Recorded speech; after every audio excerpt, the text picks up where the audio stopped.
How would you describe this season so far here?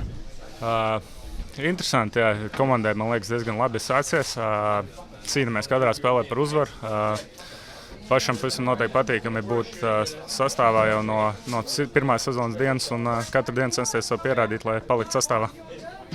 How satisfied are you on the ice?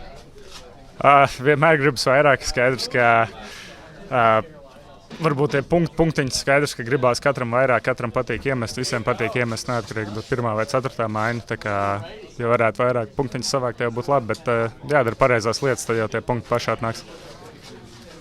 How is the team playing so far this season? Labi, saku, cīnāmies viens par otru. Ienācis jauns treneris ar jaunām vēsmām, kas, man liekas, komandai bija vajadzīgs. Un, tie, kas te bija ilgāk, jau tiem jaunas vēsmas, arī jauni spēlētāji ienākuši, kas sev labi pierāda. Un, turpinam cīnīties katrā spēlē par uzvaru. The ultimate goal is obviously the playoffs this year, and you're really fighting for it.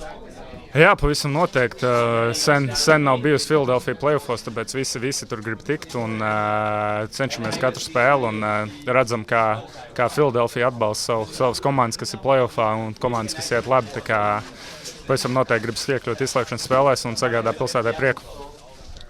How is the Christmas in Philadelphia? Is it comparable to Latvia? Redzēs, es Ziemassvētkos neesmu bijis vēl Filadelfijā. Bija decembra sākumā ar ģimeni, bija latviešu biedrībā uz Stirdziņu. Bija arī kaut kādas latviskas izjūtas, kuras sajūta patīkami cilvēki uztur tradīcijas arī dzīvojot Amerikā.